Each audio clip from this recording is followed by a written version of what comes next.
Hello and welcome to Science Unscripted. It's Conor here. And Gabe? We have a ton of stuff, a lot of science to get through. We'll do it quickly. Gabe, we'll start with you and some of our emails. This is an email from Thomas. He says, "Hello, gentlemen. Having heard your segment on people's emotional reactions to music, poetry, etc., I feel compelled to add my own experiences to the mix." This was the interview that we did last week in Nijmegen in the Netherlands on the aesthetic chills. Thomas writes, "My wife and I have been fortunate enough to have attended many symphony and large orchestra concerts. We often enjoy them when televised on PBS from the US and other public broadcasters. There have been numerous times when a moving piece of music causes me to have tears well up, and I feel a sense of being gripped almost literally by the sound and vibrancy of the moment. It doesn't matter if it's a piece by Strauss, Mozart, or John Williams. If the mood of the moment is right, I am captured and display emotion. Many times I have felt embarrassment at being so emotional in public, but your segment has provided me with yet another unique aspect to my life, which is shared with others and has been scientifically studied. So thank you. Thank you for a fascinating and informative program. We both wish you," I'm assuming that's he and his wife, "wish you continued success and a long and healthy career in science broadcasting." Thank you, Thomas. Thank you, Thomas. Wonderful for sharing that. Yeah. Nice to get a glimpse in your life. Imagining you. Listening to this on PBS and being gripped by the moment, as you mentioned. That's just fascinating. Great. Emoting with it. Great stuff. Another email here, this one from Peggy. "Hey there, love your show. Was listening to your segment on left-handedness yesterday, and I felt the need to comment. This was the research on the 10% of people who are left-handed, and that there may be a biological or an evolutionary connection to left-handedness and aggression, because it would have provided in certain..." And being competitive, right? Yeah, aggression and competitiveness, and a new study showing that left-handers do tend to be slightly more competitive. She writes, "I'm the only one in the family of 10 kids who is left-handed. Even my parents were right-handed, so the 1 in 10 statistic is bang on. I have only ever felt special and unique because of my left-handedness. Luckily, I started school when the nuns were no longer forcing right-handedness on southpaws. I did learn to knit right-handed because there was no one to teach me how my brain really wanted the needles to work. My computer mouse absolutely has to be on the left, but I manage scissors and can openers well. I always brush my teeth with my left hand. I abhorred," I love that word, "I abhorred those ridiculous desks in uni, so at college, but was able to get 4 degrees despite those things. Good job. I would never describe myself as super competitive or aggressive. I'm interested in reading more about the study, though. How intriguing. Thank you for your terrific show." Thank you, Peggy, for writing in. I was going to say with your left hand, but you're typing this out, so it's not with She your probably left hand. typed it with, I guess, Both hands. you lead with your left? Yeah, kind of? Yeah, that's true. That's true. A lot of important vowels on that left side there. Let me get right away, just an update. We spoke last year about something that the health secretary in the United States said and the president of the United States said with regard to a pain medication, acetaminophen, or Tylenol as it's known there. Also here in Europe, paracetamol. The recommendation made by those official figures was that pregnant women should not take this because of the risk of autism, and the study that they were referencing in that recommendation, we talked about this at length. It was a meta-analysis of 46 different studies. They cherry-picked 2 of those and said that there is a clear link between the use of this pain medication, acetaminophen, and your child or your kid getting autism. That is not based on science. So first of all, that's not true. But what happens when an official figure like the President of the United States or the Health Secretary of the United States makes these recommendations? The Lancet looked at it, and they did good science. They compared in the emergency room setting, so outpatient prescriptions for acetaminophen by women who are pregnant between the age of 15 and 44 and women who are not pregnant between the age of 15 and 44. Pregnant women, it went down by 10% how much Tylenol they were prescribed compared to the other group. In the other group, there was no change. So 10% fewer prescriptions for a pain medication that helps these people deal with pain and possibly bring fever down, which is very important for the development of your child. There's no doubt about that.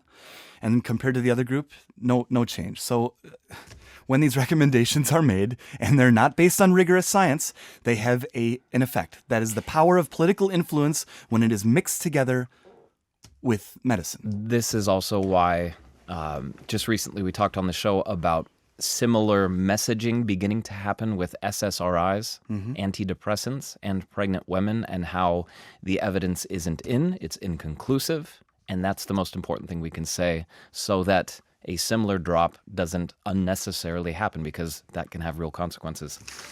I'm going to jump to another update myself on an interview we did 2 years ago now at this point, maybe 2.5. It's because there's a viral video on TikTok that was recorded on a U.S. airplane where a woman is getting kicked off the plane because she had her phone on blast, as I'm going to put it. She was blasting the sound of her phone. She was without wearing headphones or Yeah, earbuds. yeah. So everyone else around her had to hear what was on her phone. Right. Yeah. And so she's about to be escorted and then is escorted off the airplane, and she's become kind of the scapegoat or the viral scapegoat for a much bigger issue that we've talked about in the past. This is phone noise and the erosion of social norms. So these spaces that used to be quiet, people are coming into them, whether it's a restaurant, a bus, a tram, a train, could be anywhere, and they're filling that space with noise. And most of us don't like that, because I don't need to know which TikTok video you're watching and swiping through, right? None of us do. It's don't wrong. like that. Right. It's putting it lightly. So a lot of people just hate it, right? Hate it. Yeah, no, it makes a lot of people's blood boil, to be honest. And I think it's therefore worth repeating. Also, in light of that viral video, there was a separate U.S. airline that declared officially, and I think it's the first one, to say we are going to kick people off sometimes. We have the right to kick you off the plane if you're listening to your phone without headphones. Right. And that is a new policy that got some attention. Yep. In the meantime, all of us are out in the real world, and we are getting blasted with the sound. What can you do to stop that? What should you do? What actually works? I'm going to just repeat 3 points from this study that we talked about a while ago, and they are this. The study shows that if somebody stands up to confront the person who has the loud phone and says, hey, you need to turn your sound down or put your headphones on, that will not really change much in terms of the whole group, like if this is a group setting. So all of the bystanders, all of the people sitting there quietly, they're not going to really be sure who's right or wrong here. They may all agree with that person, but nobody knows that everyone agrees. And so that doesn't have much of a social effect. That doesn't reinforce the good norm, the quiet. What does? So what you should do there in that situation is, if somebody stands up and says, hey, put those headphones on, support the person confronting. That shows everyone in the larger group that we share this norm together, that we all kind of believe in this. And the more the merrier. Now, if you want to do... So it's not only the way to stop the person from doing this, it's also to reinforce the norm itself? In society. In society. Amongst all of these other people, to make sure that we all are sure and know that we feel the same way. Because there's a lot of uncertainty there. The group knows best. Yeah, second point. If you want to confront and tell that person, hey, turn your music down or put the headphones on, the best thing you can do, and it's connected to what I just said, is talk to someone around you first. Kind of get them on your team. Hey, real quick, is that annoying you too? Am I going crazy? Am I the only one here? And get a couple people kind of on board before you do the confrontation. They're more likely to support you. Yeah. And the whole group, you're going to have a larger effect on the group, because now they see, look, we all feel this way. So maybe get like a reassuring look from the people around you? At the very least. And before you intervene? Yes, and I've done that one in practice, and it helped me feel better about the situation. Really, it did. The third and final and most important point, keep yourself safe. Do not do anything. You don't have to do anything. This is not your problem, phone noise. It's not your problem to solve single-handedly, and when you engage with people who are doing that, there is the risk of escalation. There's the risk of physical violence. And nobody is asking you to put yourself in that situation for a larger societal problem that could and probably should be solved either with corporate rules or signage, even clear social norms, because I think a lot of us out there want to reinforce the idea that places that were quiet can and still should be quiet, even if technology has changed and given us all a bunch of videos to watch whenever we want to watch them. All right. Sticking with social norms, I got a study here out of Peking University and Cornell and Queen's University on Lake Ontario in Canada about humor and social norms. And this was a series of 7 different experiments. I'm gonna shorten it big time to get to the stuff that I've really found interesting. And some, I think people can probably understand is that the looser a society is, the funnier the people who are in that society can be. That is the conclusion. The so looser? the tighter, let's say the other way, the tighter the society is, the harder it is for you to be funny if you live and grew up in that society. And what they did here was they first compared people from the United States and China, and they wanted to see if first they appreciate humor in the same way. So they gave them a selection of jokes that had been pre-selected. Ah, okay. And they wanted to see how they assessed them. They both found them, or they found the funny ones equally as funny and the not funny ones also not funny. So their appreciation of humor, their ability to find a joke funny, was almost exactly the same. What was not the same was their ability to produce humor or be funny.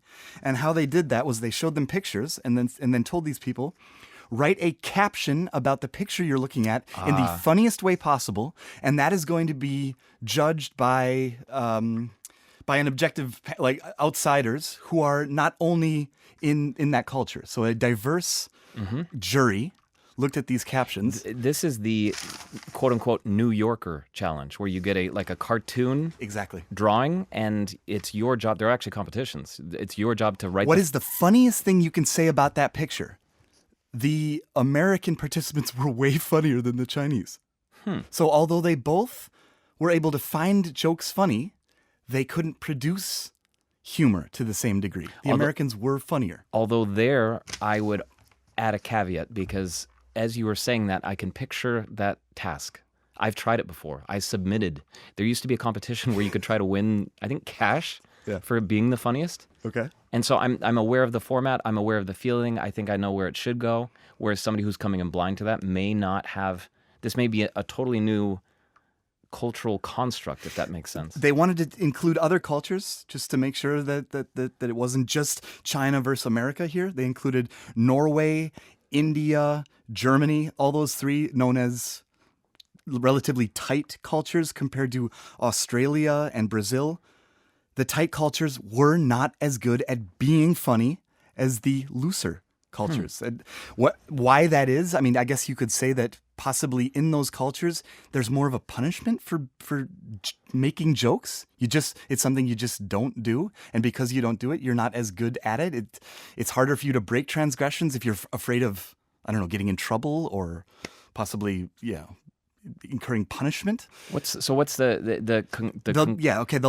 last experiment was they tried to find a causal link for this. So before asking them to do this task of creating a funny joke, or in this case it was to finish a joke, so they set the bowling pins up, the joke they started, and they wanted to see if members from America or China could finish it.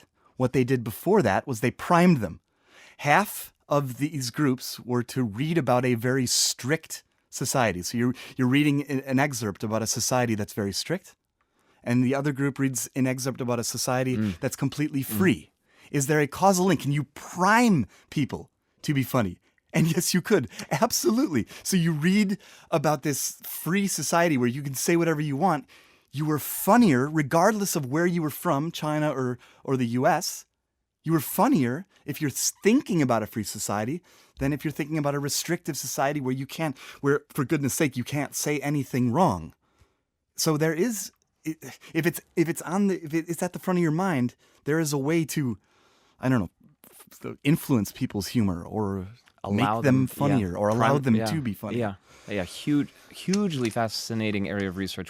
Priming people with text and what that can do to them. I cannot believe that effect. If you guys want to read about this study, there are a number of other experiments in the study. It's called Cultural Tightness, Reduces Humor Production Evidence from Multiple Countries. Again, Cornell University, Peking University, and Queen's University on Lake Ontario. And for those of you who are interested in how to, or in the study behind how to be a better bystander, how to quiet the world, how to get rid of the phone noise.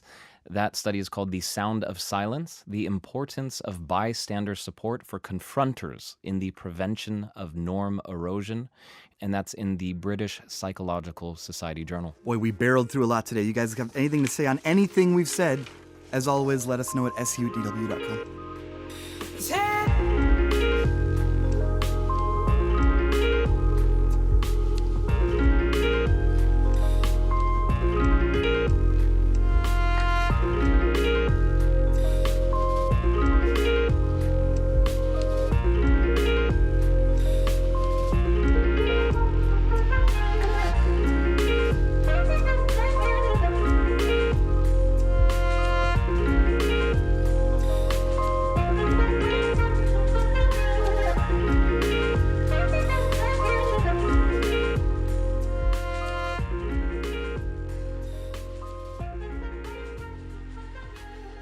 2 weeks ago, by the time most of you listen to this, it was 2 weeks ago at the time of recording that it was a Friday night, and it was beautiful spring weather, and my wife very, very lovingly, generously turned to me and she's like, don't you want to go out and do something? Don't you want to go hang out with some friends? Go into town, have some beers. Go see your old buddy Gavin.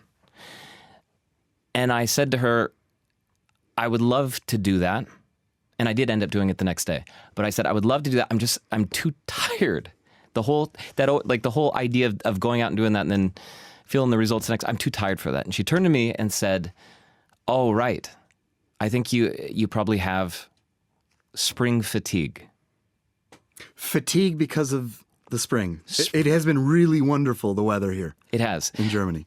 But you're tired because of that. That was her assumption. And if that sounds wildly new or strange to you, it's because that idea, that concept doesn't really exist, as far as I know, as far as we know in the English-speaking world.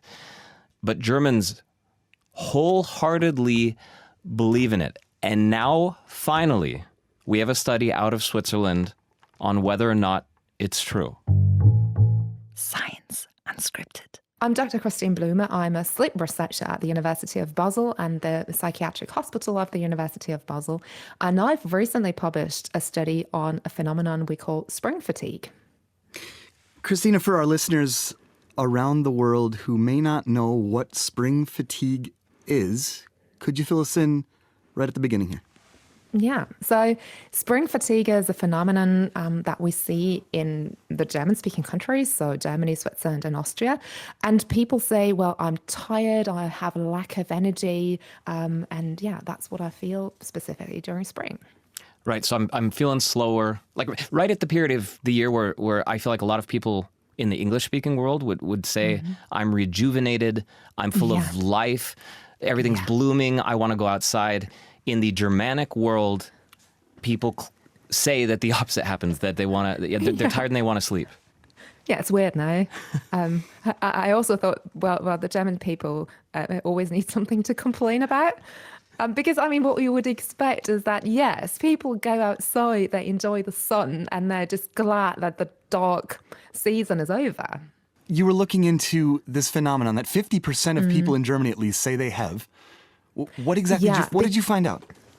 Yeah, so we looked at it because there was no scientific study on it. And I mean, if a phenomenon is so prevalent, then there should be something on it. So what we found was that we do not find that people are measurably more fatigued or more tired during spring or any other season. So neither during summer, autumn, or winter.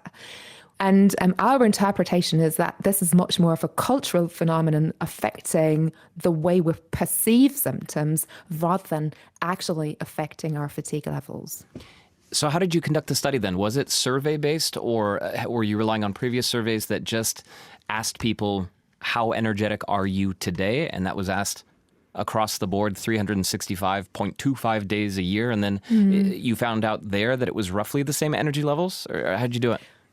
So we invited people to participate in our survey, and we sent them, once they agreed, we sent them questionnaires every 6 weeks. And then in every questionnaire, we asked, how energetic did you feel during the past 4 weeks, during day-to-day work?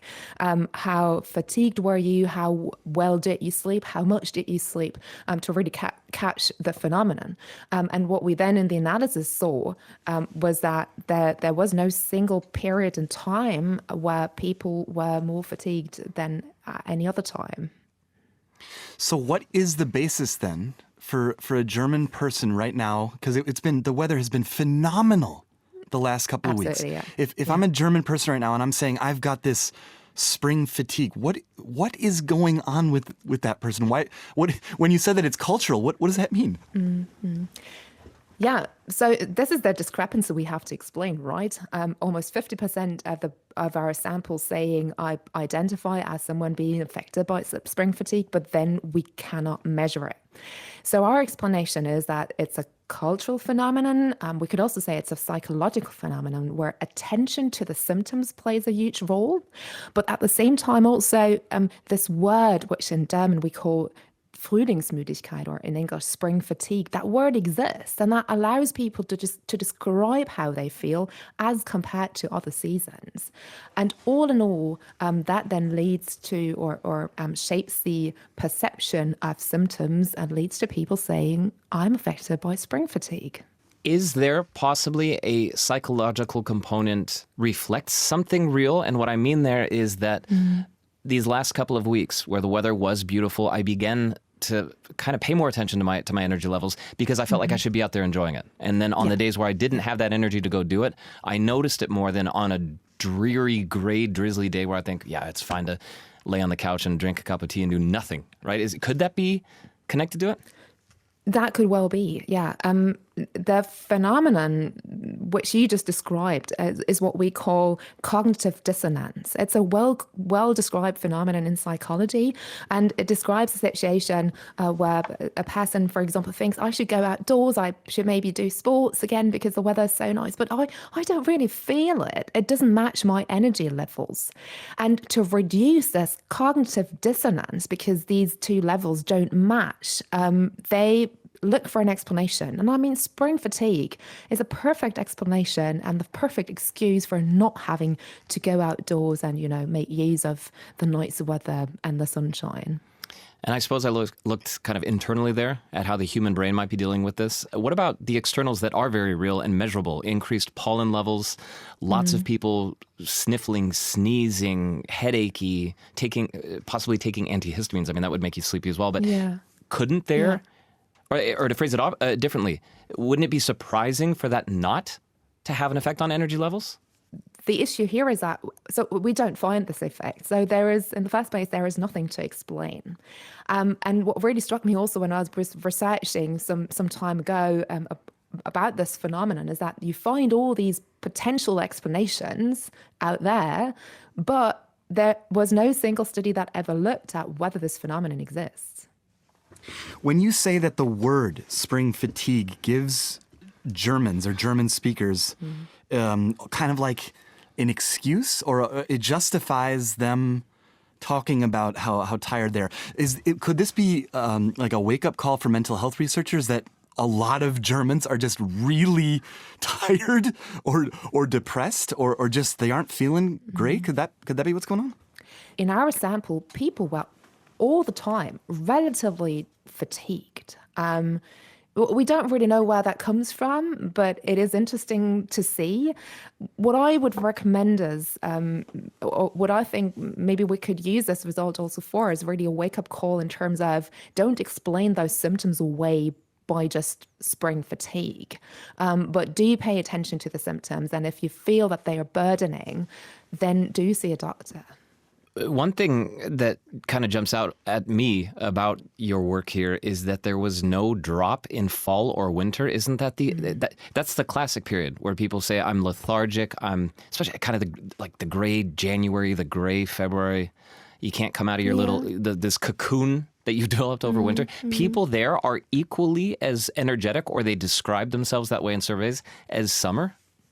Yeah, that's what we find. However, what we did find was that when the what we say photoperiod was long, so when there was lots of daylight during the summer, then people did sleep a little less. And in the dark season, when the days were shorter, they did sleep a bit more. And this is very well what we would expect from previous research, and may also explain why people were actually not more fatigued, because they did sleep a bit more, so they made up for this sleep need. Is it fair to say that that might be the most important part of your research here? I mean, for all of our people, our listeners out there listening to this in English and who are like, spring fatigue, what? What on earth are you talking about? But who probably have at some point bought into the idea of, this fall or winter lethargic state, that it's just... That's not true. People have the same energy levels, roughly speaking, year round. Yeah, I mean, certainly variations across seasons in in the way we sleep or in our sleep need are certainly something that we see here, and which are important to recognize. But I also find it just super interesting. I mean, it's a German example, but it at the same time shows how culturally coined terms or phenomena can actually shape how we perceive symptoms. And I think that is super interesting.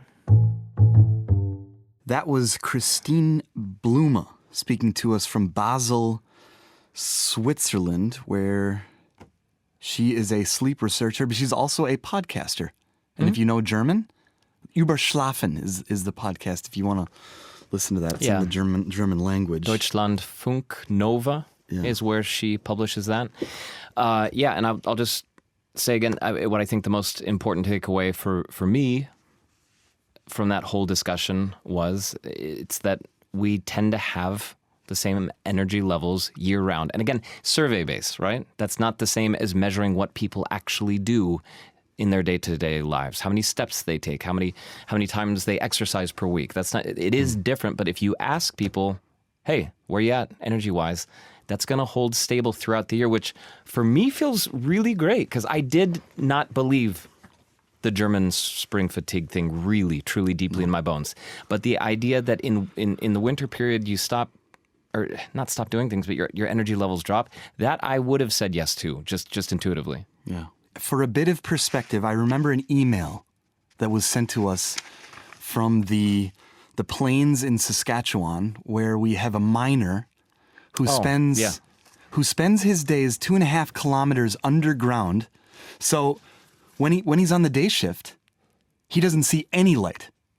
Even on his drive into work, he sees a bit of the rising sun, and then does 12 hours underground, and then comes out when it's dark. So if he has a reason to complain. And I remember when he wrote in this email, he wrote, this is Adam, shift work is torture on my circadian rhythm. And then he goes on and on about what it's like to live without having any light. It is a real thing. If you are having problems with your circadian rhythm, people who do the night shift, there are studies on this. It leads to a much, much higher prevalence in depression and all kinds of mental health issues. So that is not something to be taken lightly. We were joking a lot during this interview because it allowed us to kind of make fun of the German people. And I love doing that. Well, yeah, but circadian rhythms are very serious, and the impact when your circadian rhythm is disrupted, the impact that can have on your sleep, obviously, and how you feel can be huge. And connected with that, again, I believe it was an associative study that I saw connecting it to higher prevalences of cancer and other physiological, which would make sense if your ability to sleep has been massively disrupted. Fatality rate, right? Yeah, it has knock-on effects down. Mortality rate. Yeah. Right. Yeah. Kind of a fun way to talk about something that is very serious. And what do you guys think about the idea of the German-speaking people complaining about fatigue in the spring? Have you heard about it? What do you think about it? Let us know at su@dw.com. Science. Unscripted.